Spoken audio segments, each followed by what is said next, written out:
very aggressive, and came out with great fire, and so did the team. We had that great run in the first half that got us the lead. It was a beautiful game to watch. Our defense wasn't great, but that's a credit to them. Malik Mack was 7 for 15. KJ was 8 for 18. They're tough backcourt. Just go for Yeah, Rick. go for it. Anybody? Rick, we talked to Zuby on Monday, and he said it's conference season. It's time to kind of flip a switch. And after Kentucky, he said guys have to look in the mirror. You obviously want your captain to hold people accountable. But what does it say about him that he not only does that, but then goes out and kind of leads with his actions as well? Butterfingers did a great job tonight. Zuby actually has great hands, and he sometimes takes. Zuby is. I think I've coached some terrific basketball players, but Zuby has been a true joy to coach ever since he's been here. One of my all-time favorites as a person and as a player. So this young man here, in the last 2 days of practice, he was awesome. He's getting better and better. He's becoming everything I hoped he would become. So these two guys are playing great in practice as well as game, and I think the whole team did a great job of staying offensively aggressive. Bryce, for the past couple of weeks, Coach Pitino has mentioned that, to change your personality on the court and all that stuff. Do you feel like tonight was really that first version of you having a different personality on the court in terms of being more aggressive? For sure. I feel like it starts in practice. Like you said, after that, I think it was the DePaul game, me and him had the conversation, and he told me that he wanted me to change my personality. And, I just took that and tried to do whatever he wanted me to do. Like I said in the previous post-game interview, that I came here to be coached by him, and he knows what it takes to be a great player. And whatever he wants me to do, I'm going to do it. Bryce, the late in the first half, the big run that Coach Pitino mentioned that was great.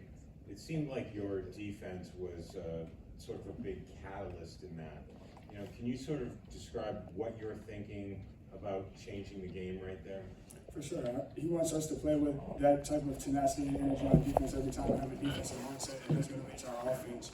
So, after we did have that conversation, that's more what I've been thinking about doing in practice and stuff like that. And I feel like me doing that in practice has led to, me changing my switch on the defensive end and, doing it in the game. Was pressuring around, particularly against their bigs and on switches, was that part of the game plan? Well, I think the biggest adjustment we made, and I had a long heart-to-heart talk with the whole team, was I said, Zuby is not playing as well as he did last year, and I'm going to tell you why. Because last year's team got him the ball. Zuby's better than he was last year, and you're not getting him the ball. And we start getting him the ball in practice, and it just freed up so many of our shooters by getting him the ball. So I think they learned the most valuable lesson is when you feed Zuby, great things happen. Not only he scored, but he's willing to give it up as well. So we became a much better offensive team by working inside to out and taking our great player and making sure that he gets it. Are you happy with your first half pressure? Say it again. Are you happy with your first half pressure? Yeah, I think we played a lot 2-2-1 tonight that we don't normally play. I didn't even tell the players until we came back in that we were going to play it. I wanted to try to wear them out. The backcourt's terrific, and once they get our big guy back, Vince, they've got a two-headed monster, great backcourt. They're going to be a terrific team, certainly. The whole Big East, I was watching before we came, DePaul was up the entire game against Villanova, at Villanova. This conference is much better than everybody thinks. No teams play harder than the Big East. It's a scrappy group, it really is, every single team. Butler, DePaul, everybody plays so hard. And so we realize that to get a road victory, it's really important. You talk about how good their backcourt is, how good Georgetown's backcourt is. But the truth of the matter is, they couldn't even get the ball into the court on some of their inbounds. It was like you guys were physically overwhelming them. When you look at them on film, is that something that you identify that you could wear them down? When you let great players have a free reign, they become great players. So we wanted to make it very difficult on them. we've made it difficult on every opponent. Ever since we started pressing more, we've become a much better basketball team.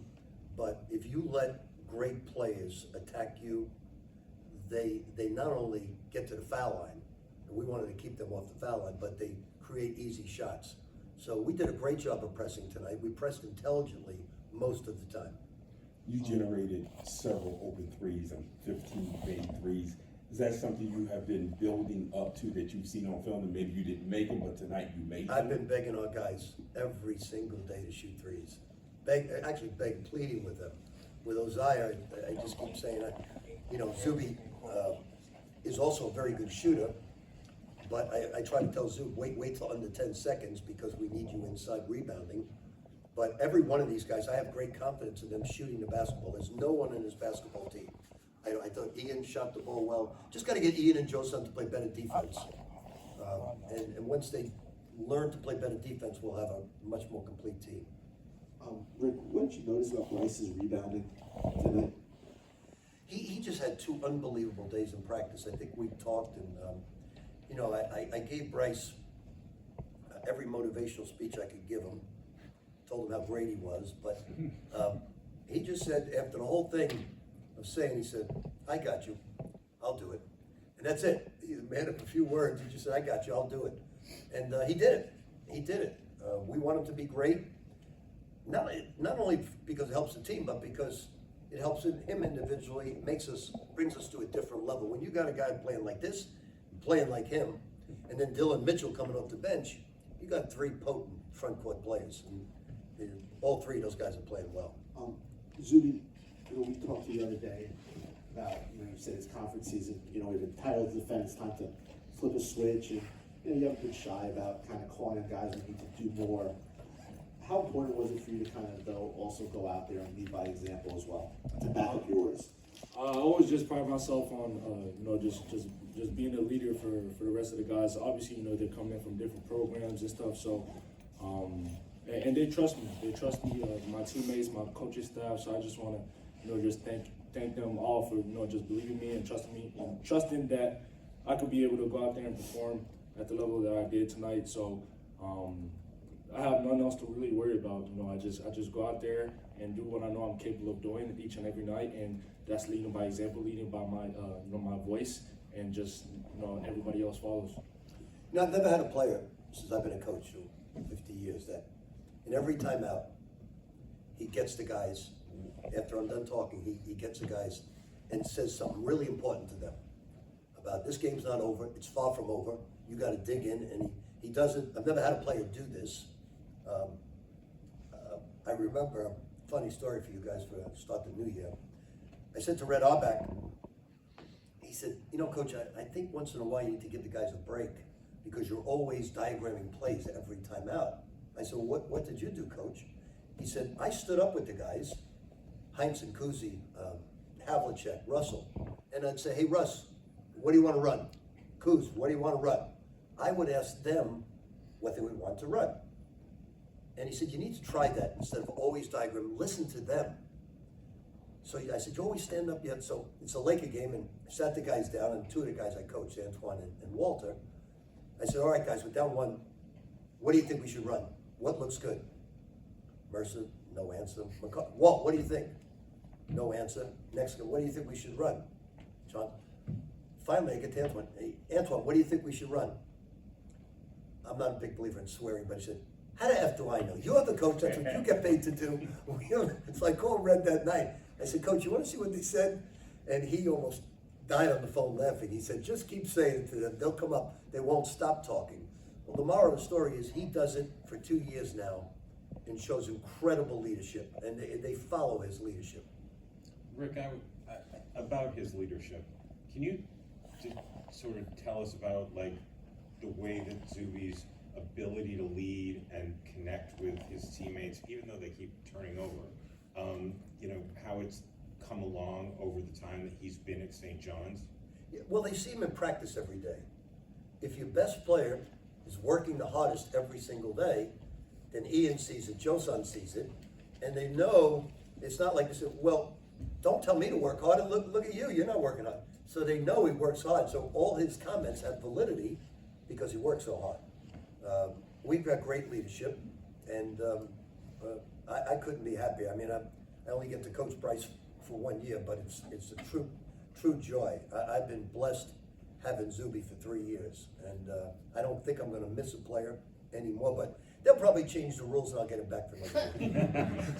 Zuby, you know, as far as this thing that you said to us on Monday about wanting the team to flip a switch, do you feel like that's what happened today? You know, to be honest, you know, time will tell. I think we made a step up for sure.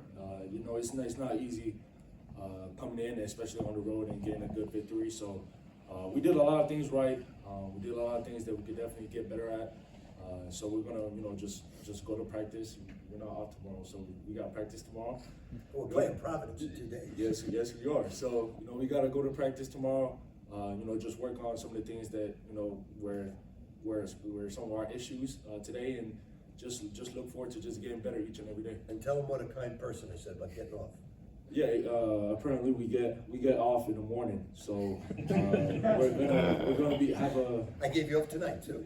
Yeah, we're off tonight too, especially on New Year's. So happy New Year's, fellas. One more. Hi, Coach. You guys were able to generate a ton of open looks from three. Was that part of the game plan coming in, or was it just something that taken with Georgetown? When we go inside to out, and we fast break and move the basketball quickly, I've been preaching this the whole season that we're a really good shooting team. But we get in the game sometimes and we don't shoot. Now, the good thing about Ian and Josan is they have no conscience whatsoever. They're looking to shoot the basketball, which is great. And then these two guys now, they're willing to take the shot. So everybody in the team wants to take an open look, but it takes ball movement, player movement first. All right, thank you, Coach. Okay? Thank you. Happy New Year, everybody.